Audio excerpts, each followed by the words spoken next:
LIC LIC स्थापना दिवस, LIC स्थापना दिवस, अर्थात life insurance corporation of India, life insurance corporation of India, corporation of India, Bharatiya Jeevan बीमा निगम, भारतीय जीवन बीमा निगम, जीवन बीमा निगम स्थापना अगर बात करें 1 सितंबर 1956। हेडक्वार्टर की बात किया जाए LIC के तो हेडक्वार्टर है अर्थात मुख्यालय है मुंबई, मुंबई, जिसे भारत की आर्थिक राजधानी,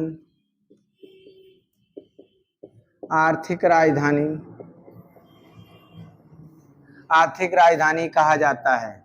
अगर बात करें वर्तमान में LIC के चेयरपर्सन की बात करें, चेयरपर्सन तो सिद्धार्थ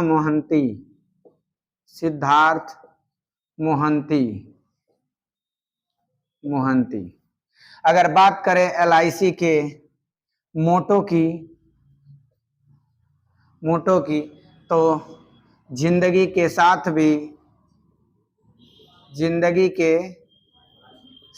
भी और जिंदगी के बाद भी। अगर बात करें सितंबर के अन्य महत्वपूर्ण दिवस में तो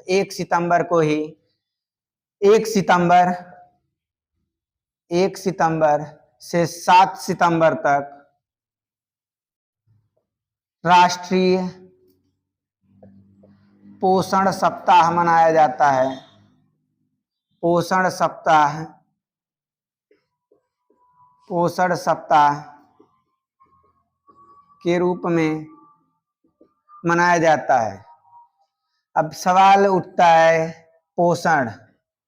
पोषण का मतलब होता है भोजन को ग्रहण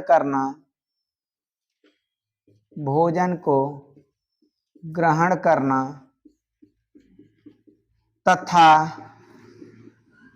उसमें संचित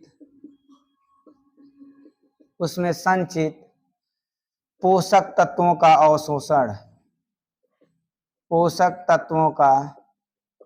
अवशोषण।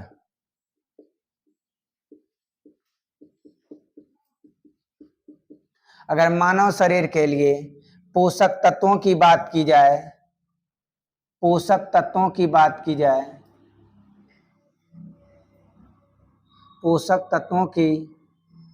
तो इनकी संख्या मुख्यतः 5 मानी गई है, जिसमें पहला कार्बोहाइड्रेट,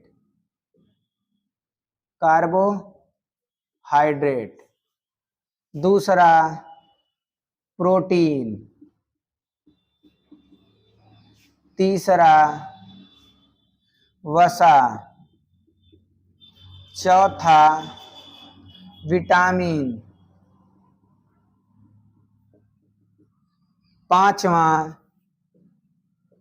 खनिज लवण जिन्हें मिनरल्स कहा जाता है। मिनरल्स कहा जाता है।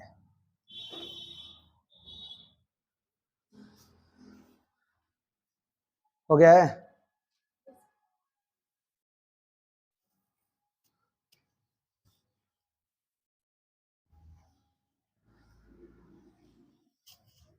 जहां भी ना समझ में आएगा पूछ लीजिएगा।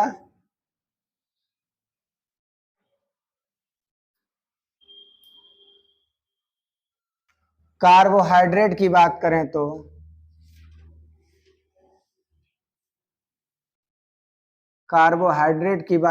तो इसे ऊर्जा देने वाला भोजन,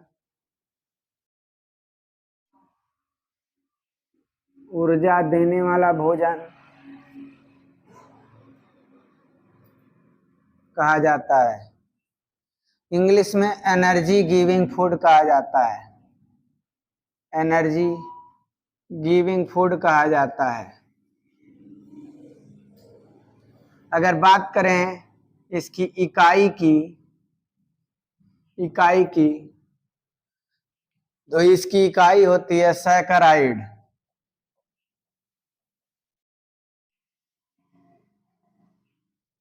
और इस आधार पर यदि कार्बोहाइड्रेट का वर्गीकरण किया जाए तो सैकराइड 3 प्रकार में वर्गीकृत किए गए हैं।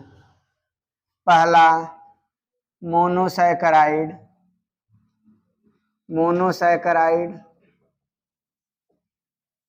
जिसके उदाहरण हैं ग्लूकोज, फ्रक्टोज और गैलेक्टोज। जहां फ्रक्टोज को मीठी शर्करा भी कहा जाता है, स्वीट कार्बोहाइड्रेट भी कहा जाता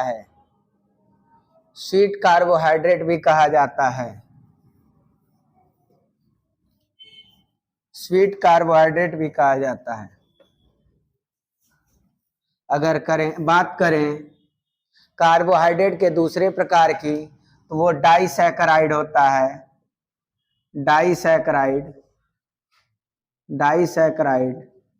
जिसके उदाहरण आते हैं सुक्रोज, माल्टोज और लैक्टोज। अगर सुक्रोज की बात करें तो इसे गन्ने की शर्करा कहा जाता है, गन्ने की शर्करा। माल्टोज की बात करें तो ये सूखे फलों यानी सूखे मेवे अर्थात ड्राई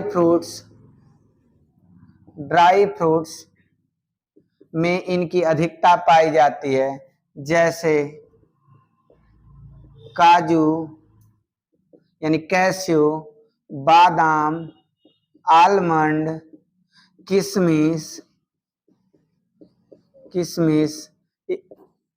इत्यादि। चूंकि माल्टोज मस्तिष्क के विकास में सहायक होता है, इसकी क्षमता और तब बढ़ जाती है जब सूखे फलों को भिगोकर खाया जाता है। अगर बात करें लैक्टोज की तो यह दूध में पाया जाता है, अगर बात करें इसके, यहां तक हो गया, नोट हो गया है, नोट कर लीजिए।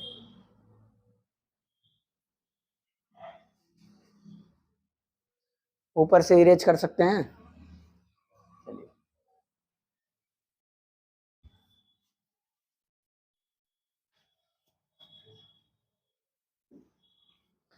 अगर शर्करा के तीसरे यानी कार्बोहाइड्रेट के तीसरे प्रकार की बात करें तो वह पॉलीसैकराइड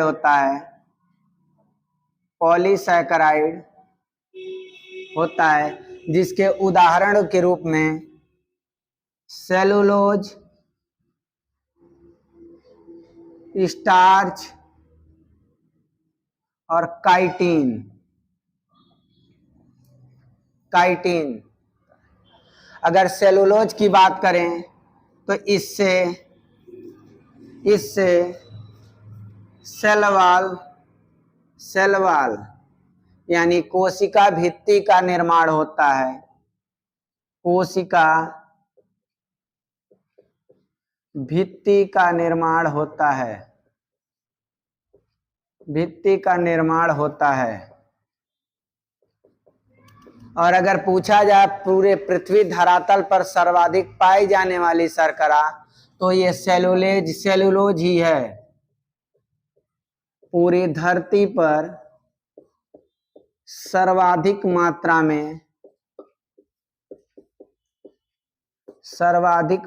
में पाई जाने वाली शर्करा,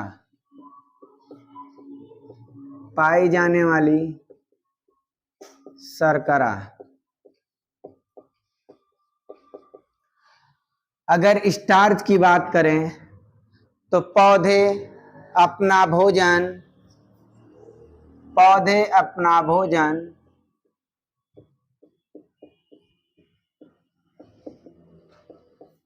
स्टार्च के रूप में ही संचित करते हैं,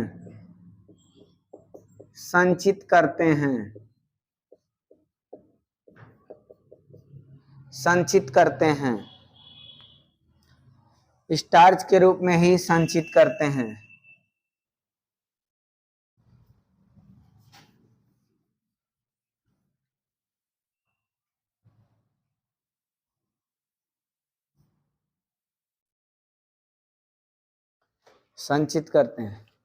अगर काइटिन की बात किया जाए तो जो चींटी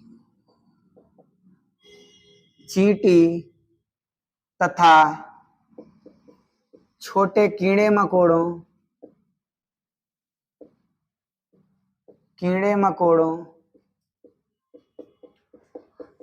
के शरीर की ऊपरी परत इसी से बनी होती है। अगर पोषक तत्वों में दूसरे पोषक तत्व की बात की जाए तो वो प्रोटीन है, जिसकी सबसे छोटी इकाई यानी बेसिक यूनिट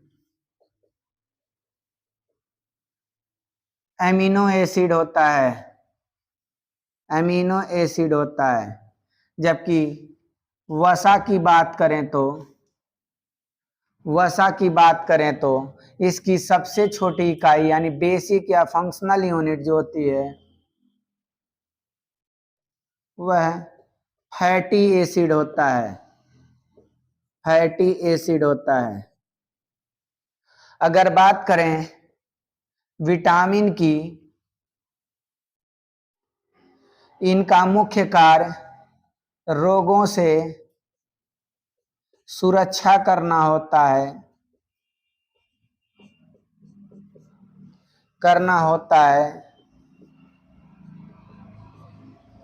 इन्हें 2 वर्गों में विभाजित किया गया है। पहला जल में घुलनशील वाटर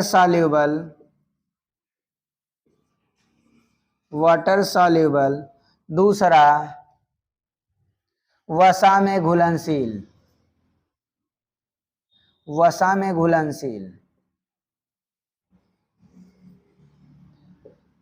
फैट सॉल्यूबल।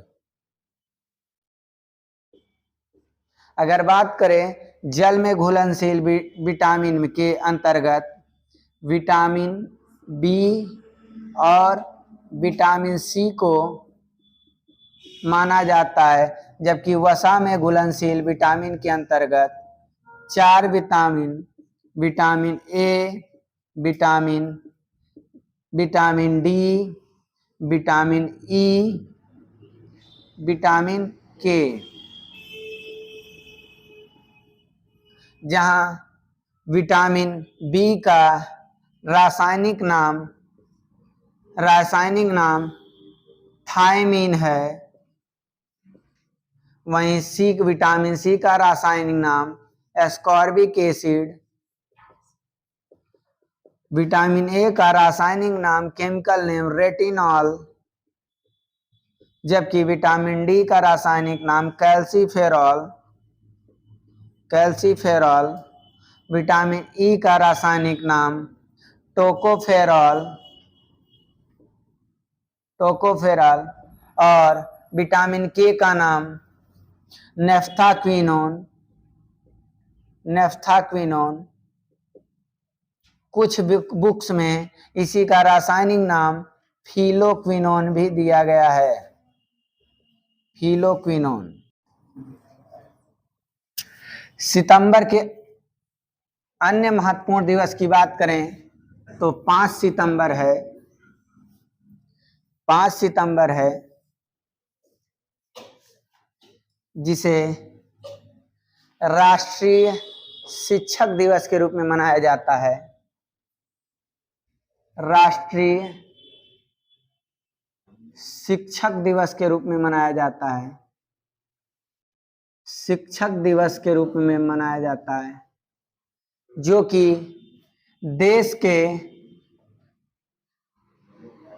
देश के प्रथम उपराष्ट्रपति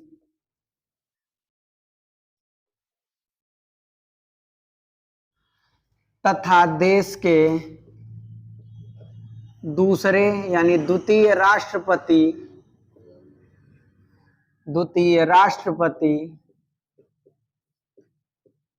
और देश के सर्वोच्च नागरिक सम्मान भारत रत्न से सम्मानित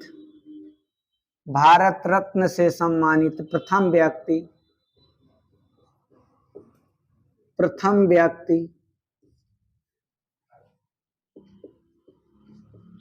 व्यक्ति डॉक्टर सर्वपल्ली राधाकृष्णन, डॉक्टर सर्वपल्ली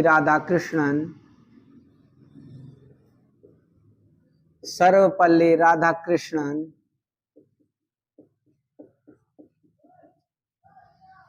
जी के जन्मदिन के रूप में मनाया जाता है। अगर बात करें डॉक्टर सर्वपल्ली राधाकृष्णन जी, तो पेशे से एक शिक्षक थे। इनके बारे में एक रोचक घटना प्रचलित है कि ब्रिटेन की महारानी, जो किसी से कभी स्वयं बाहर आकर नहीं मिलती, वह इनसे मिलने के लिए अपने राजमहल को छोड़कर बाहर आई थी और इनका स्वागत किया था। अगर बात करें भारत रत्न की, तो जैसा कि आपको पहले से बताया कि यह भारत का सर्वोच्च नागरिक सम्मान है, सर्वोच्च नागरिक सम्मान है, जिसे अंग्रेजी में हाईएस्ट सिविलियन अवार्ड कहा जाता है।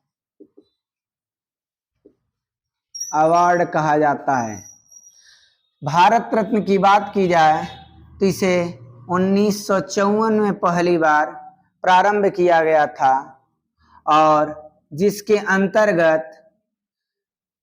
अंतर्गत 3 लोगों को सर्वप्रथम भारत रत्न से सम्मानित किया गया, जिसमें एक थे डॉक्टर सर्वपल्ली राधाकृष्णन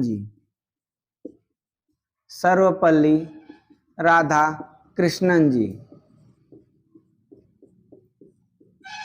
अगर वर्तमान की घटना की बात करें तो 2024 में कुल 5 लोगों को भारत रत्न से सम्मानित किया गया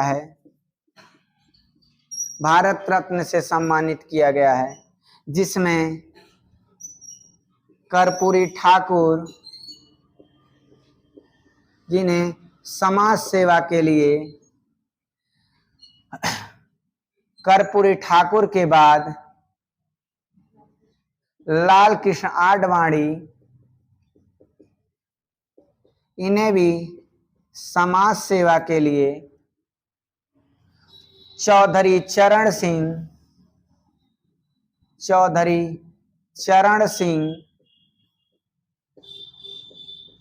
चौथे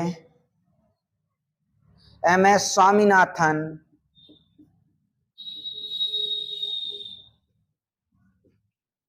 और पीपी 5वें के रूप में पीवी नरसिम्हा राव, जिन्होंने एलपीजी सुधार जैसे कार्यक्रम लाकर देश की अर्थव्यवस्था को सुदृढ़ करने का कार्य किया।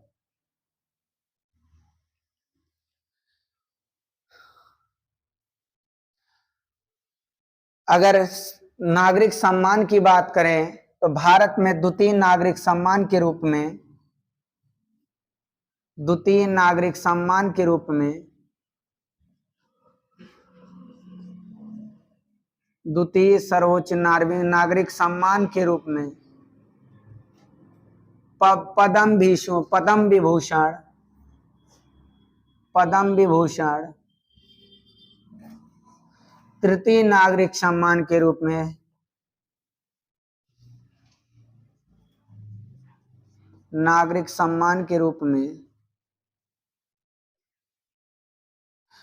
पद्म भूषण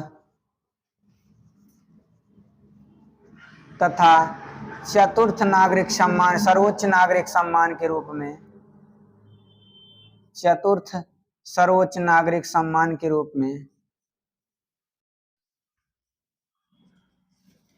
पद्म श्री दिया जाता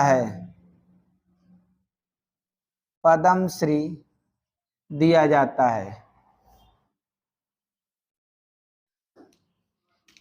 इसके बाद यदि बात करें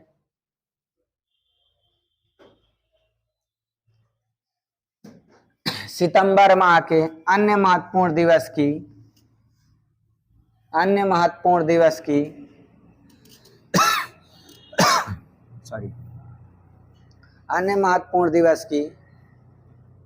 तो 14 सितंबर को राष्ट्रीय हिंदी दिवस के रूप में मनाया जाता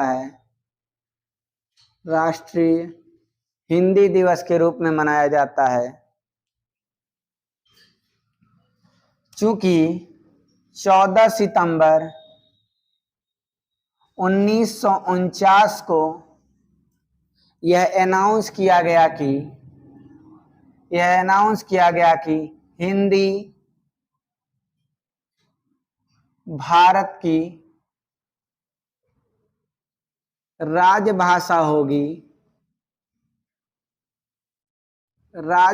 होगी तथा लिपि के रूप में देवनागरी को माना जाएगा।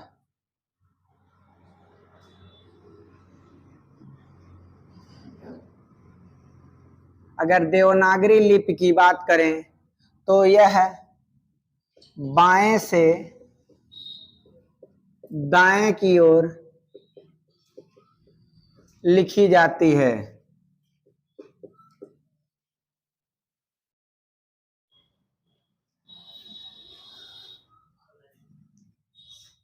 ये हो गया।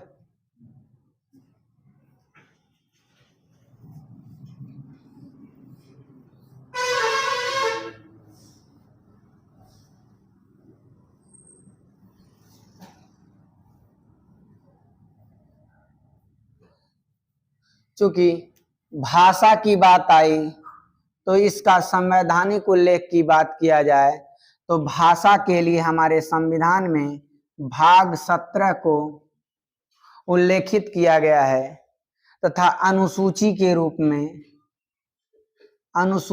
रूप में 8वीं अनुसूची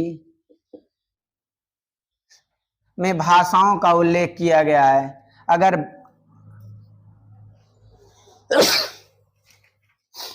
अनुच्छेद की बात करें तो भाग 17 343 से लेकर 351 तक विस्तारित है। अर्थात भाषा के बारे में संविधान में उल्लेख आर्टिकल 343 टू 351 तक विस्तारित है। अगर बात करें तो इस भाग 17 को 4 अध्यायों में बांटा गया है। 4 अध्यायों में बांटा गया है। अध्याय 1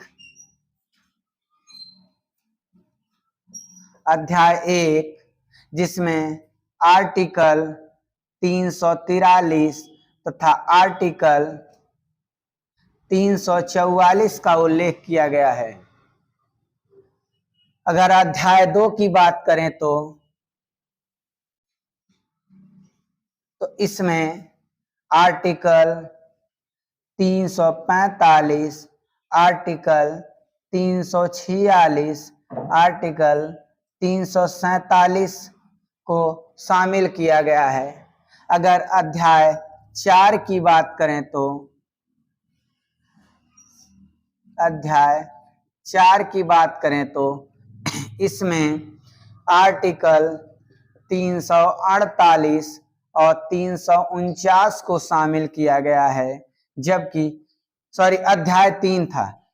अगर अध्याय 4 की बात किया जाए तो अध्याय 4 की बात किया जाए तो इसमें आर्टिकल 350 से लेकर 351 को शामिल किया गया है। अगर बात करें आर्टिकल 343 की तो ये नोट हो चुका है। अगर आर्टिकल 343 की बात किया जाए तो इसको 3 सब क्लॉज में डिवाइड किया गया है। आर्टिकल 343 1,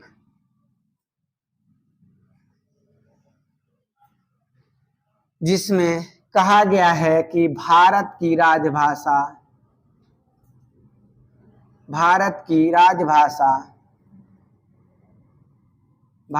राजभाषा हिंदी होगी तथा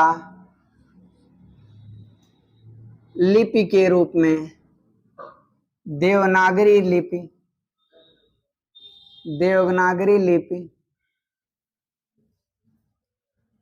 का प्रयोग होगा। अगर आर्टिकल 343 2 की बात किया जाए तो इसी में कहा गया है कि अगले 15 वर्षों तक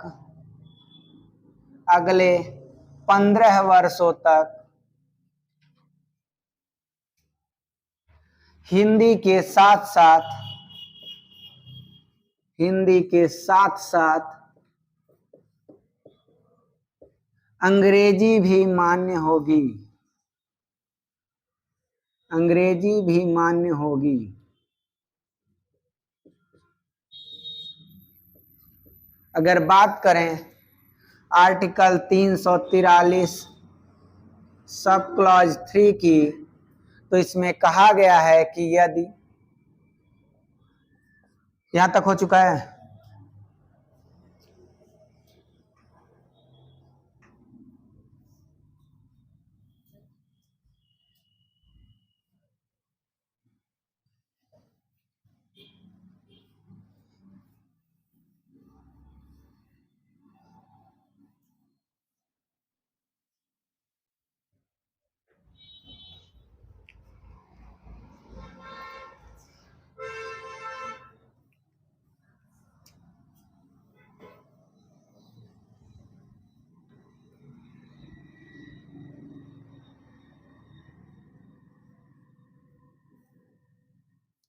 यदि संसद चाहे तो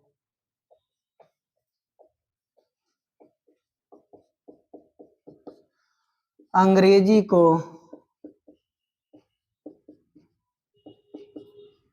हटा सकती है।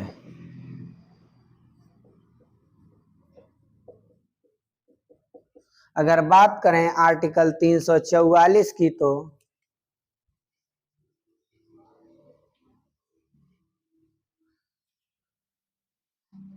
इसमें उल्लेख किया गया है कि राष्ट्रपति चाहे तो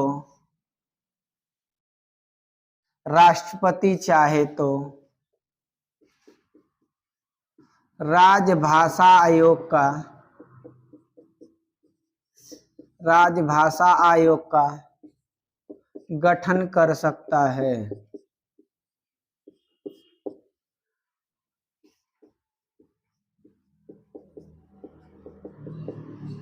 इस संबंध में एक महत्वपूर्ण तथ्य है कि वर्ष 1955 में पहली बार अर्थात प्रथम राजभाषा आयोग का गठन किया गया, जिसके अध्यक्ष बाल गंगाधर खेर अर्थात श्री बीजी खेर जी को बनाया गया। अगर आर्टिकल 345 की बात करें तो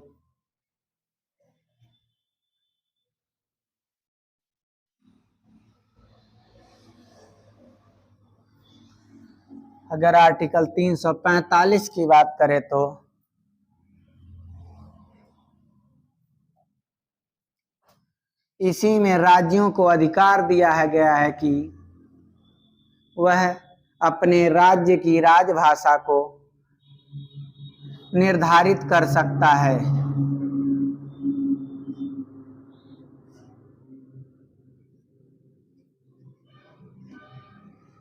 अगर आर्टिकल 346 की बात करें तो इसी में कहा गया है कि पत्राचार की भाषा का उल्लेख किया गया है।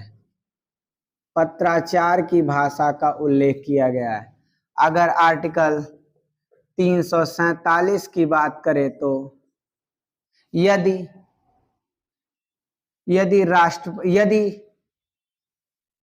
बहुसंख्यक अर्थात अधिकांश जनसंख्या किसी भाषा को राजभाषा का दर्जा दिलाने का प्रयास करे तो अर्थात बहुसंख्यक भाषा को राष्ट्रपति इसी अनुच्छेद के अधीन राजभाषा का दर्जा दे सकता है। अगर बात करें आर्टिकल 348 की तो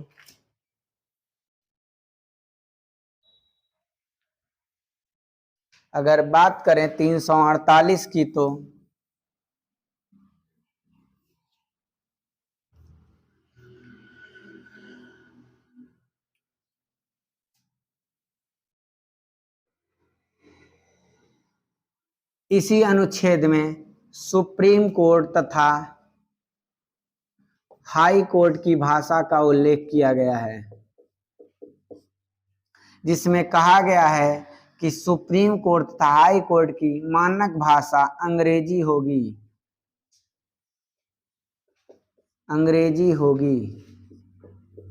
लेकिन यह अनिवार्य नहीं है। जबकि आर्टिकल 349 की बात करें तो इसी में उल्लेख किया गया है कि यदि भाषा संबंधी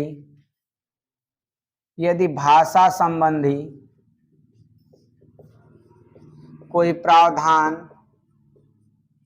करना हो तो राष्ट्रपति कर सकते हैं।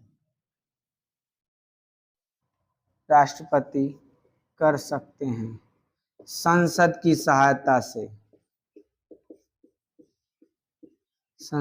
सहायता से। अगर बात करें आर्टिकल 350 की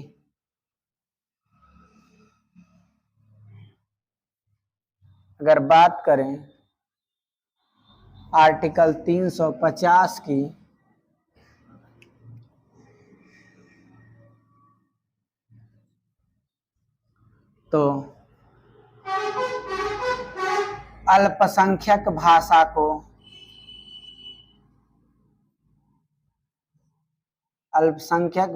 को मान्यता दिया जा सकता है। अगर आर्टिकल 351 की बात करें तो इसी अनुच्छेद के अंतर्गत हिंदी के प्रचार प्रसार का प्रावधान किया गया है।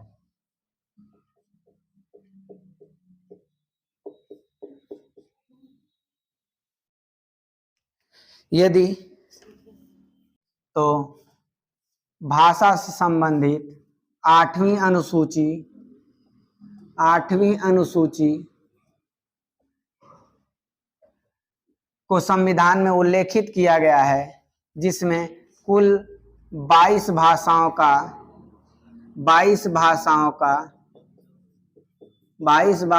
का उल्लेख किया गया है, जिन्हें विभिन्न संविधान संशोधनों के द्वारा शामिल किया गया था। यदि बात करें 8वीं अनुसूची में, तो प्रारंभ में संविधान निर्माण के समय केवल 14 भाषाओं को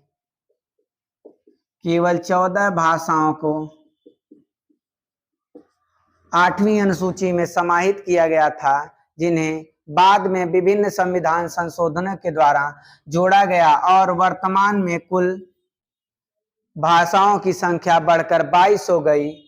यदि बात करें भाषा के संबंध में, पहला संविधान संशोधन अर्थात 21वां संविधान संशोधन कॉन्स्टिट्यूशन अमेंडमेंट, जिसे 1967 में किया गया था, और इसके द्वारा सिंधी को जोड़ा गया।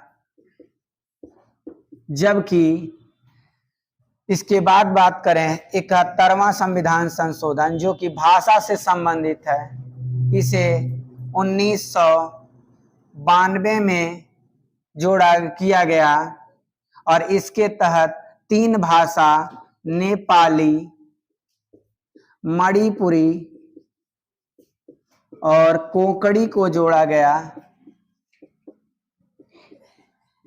जबकि सबसे आधुनिकतम संविधान संशोधन जो भाषा से संबंधित थी, वह थी 92वां संविधान संशोधन, जिसे 2003 में किया गया और इसी के द्वारा 4 भाषाओं को 8वीं अनुसूची में शामिल किया गया, जो कि बोडो, डोगरी, मैथिली और संथाली। यदि बोडो की बात की जाए तो यह असम में बोली जाने वाली भाषा है। डोगरी की बात की जाए तो यह जम्मू कश्मीर के आसपास, जम्मू कश्मीर व उसके आसपास के क्षेत्रों में बोली जाती है। अगर मैथिली की बात करें तो यह बिहार के आसपास के क्षेत्रों में बोली जाती है। जबकि संथाली की बात करें तो यह जनजातीय भाषा है, जो कि झारखंड व उड़ीसा जैसे क्षेत्रों में अधिकांशतः बोली जाती है।